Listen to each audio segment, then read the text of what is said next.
Hey, everybody. Thanks for tuning in. This is Now It's Dark. I'm Jim.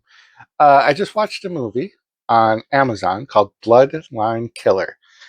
It's 1 hour and 45 minutes, and it's a 2024 film.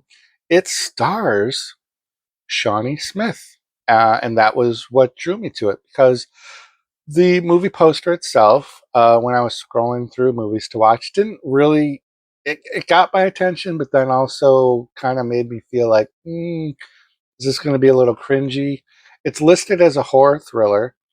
Bloodline Killer is a terrifying horror thriller that follows Moira Cole, who endeavors to rebuild her shattered life after the murder of her family at the hands of her deranged and obsessed cousin.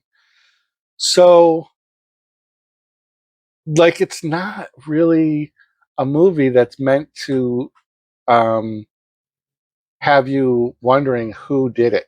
Like, it's not a who done it because even right there in the description, it tells you that she's trying to rebuild her life after the murder of her family at the hands of her deranged and obsessed cousin. But there is more to it than that. And I'm going to be leaving out some major chunks of the story. I'm going to just tiptoe around the overall theme because I do feel that this movie has elements of it that are very familiar.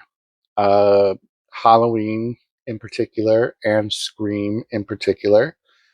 And um, yeah, it's not a horrible movie. I think it's about 15 minutes too long. If I had to pick only one major criticism out of the movie, there is some stuff, and I'll get to that in a few minutes, that really could have been chopped and it wouldn't have affected the story. It probably would have enhanced it for people like me with short attention spans. Once a movie gets past an hour and a half now for me, I really want to scroll on TikTok and Twitter. It's so bad. I don't know what it is. At my advanced age, I'm becoming less attentive to things that I should be wanting to spend more time with. Let's get into the cast and crew. Directed by Ante Novakovic, written by Anthony Gaudioso and James Gaudioso. And I'm positive I pronounced their last names wrong, but they are a brother team of writers. Starring Shawnee Smith, let's go down here as Moira Cole. Tyrese Gibson plays Detective Cyphers. Michael Cole, played by Drew Moerlein, and he and Connor Cole, played by James Guadacio, interesting, are family members of Moira. And then we have Dylan Cole, played by Sal Rendino. We have a character, Skellyton, played by Adam Shippey. He may or may not be the cousin, by the way. Um, and we have Bruce Dern in this as Dr. Lucian, and Bruce Dern is recognizable when you see him. The name should sound familiar. When I was doing a quick recap before I watched this film, it didn't jump out at me until I saw him. He is a psychiatrist that's helping Moira, Shawnee Smith's character, through her trauma. So we are getting a beautifully filmed opening sequence of a Halloween night in a neighborhood that just looks like any suburban, beautiful neighborhood with tons of kids in costumes trick or treating. And it's done beautifully. I loved it. And thankfully, it comes another scene similar to it happens at the end of the movie because after a murder of a family, Moira's family, the Coles, uh, and the Cole motto is it's their civic duty to give out candy. So, um, Michael Cole, not the ring announcer for the WWE, but in this movie, the son of, is with his father while it's trick or treating going on, and he's studying, he's pounding the books, trying to get whatever done. Um, writing some chapter or something, and the father's up and down. But then at one point, the Scullyton, the Bloodline Killer, which actually never actually comes up in the film, if I remember. If somebody watches this and finds the term Bloodline Killer introduced, let me know, because again, this once it gets past an hour and a half, I start getting a little woozy. Um, yeah, so Moira, the mom, she's upstairs asleep, I guess. Um, and then like we get a really early, like within the first 8 minutes, our first real good kill scene.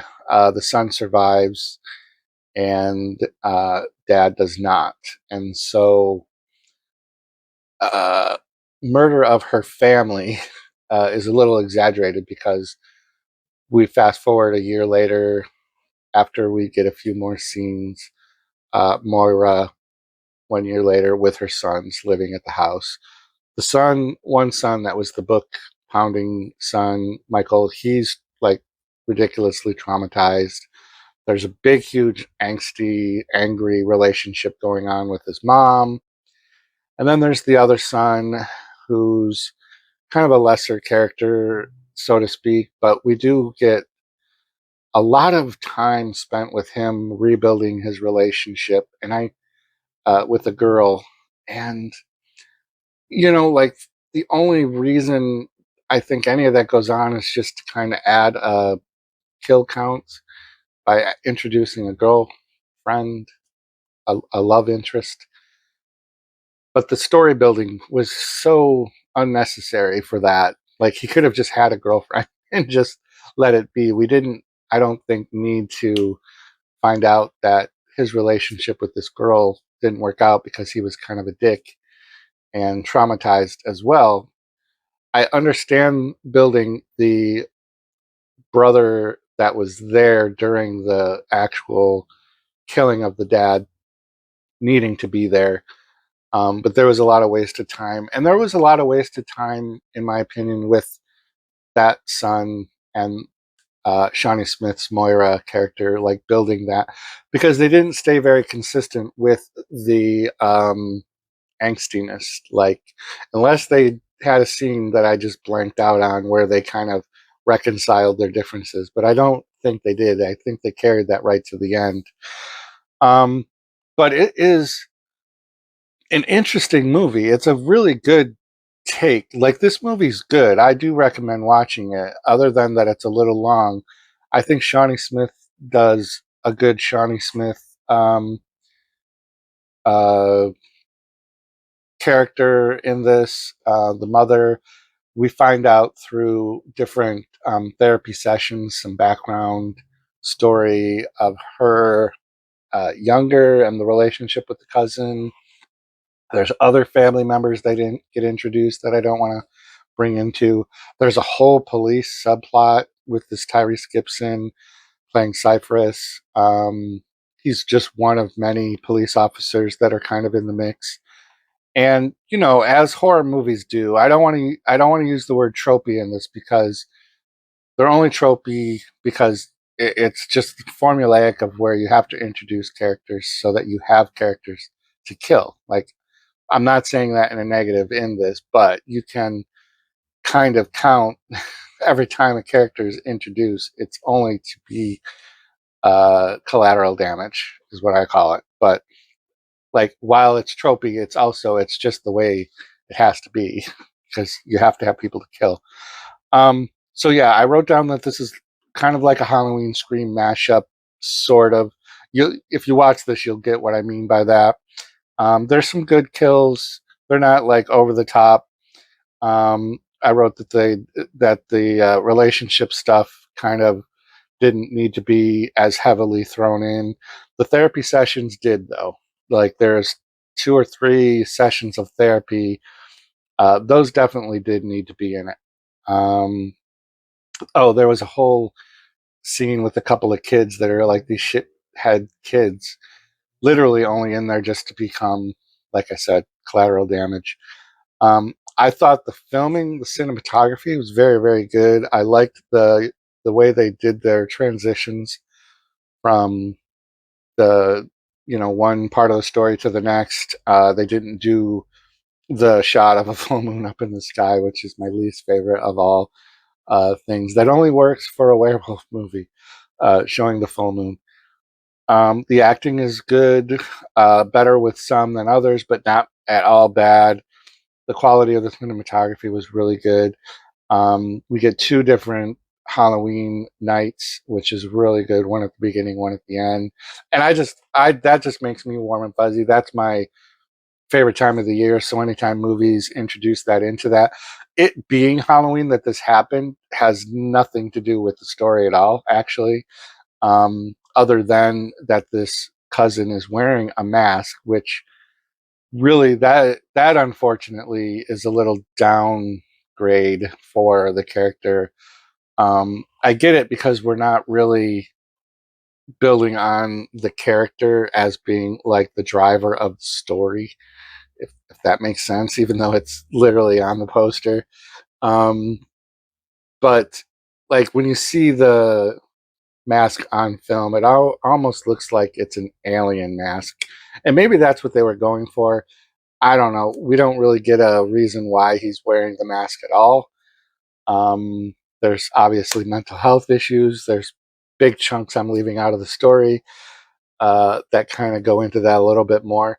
But this is on Amazon. I think I paid $4.99 to watch this. I'm not sure if it'll be off of Amazon and then on to Tubi at any time. But if you have an Amazon subscription or whatever, it's worth checking out. It's a good movie. It's fine. It's just adequate. It's fine if you want to see some cool fall settings. I think the story gets a little convoluted. There's a few scenes that I haven't even mentioned that just didn't need to be there. But I think overall it's not a bad movie. It's got a 4.0 star rating out of 2.6K reviews. So I'd say that's pretty right. I mean, I might rate it like a 5. It's right there in the middle. It's not a horrible movie at all. I'm not mad that I watched it. That's usually how I rate films now. Am I mad that I just wasted an hour and 45 minutes? And I wasn't with this one. So there you go. Leave a comment down below, hit the like, subscribe, and all that good stuff. Keep checking back to the channel for more great stuff. Row 18, plot 20.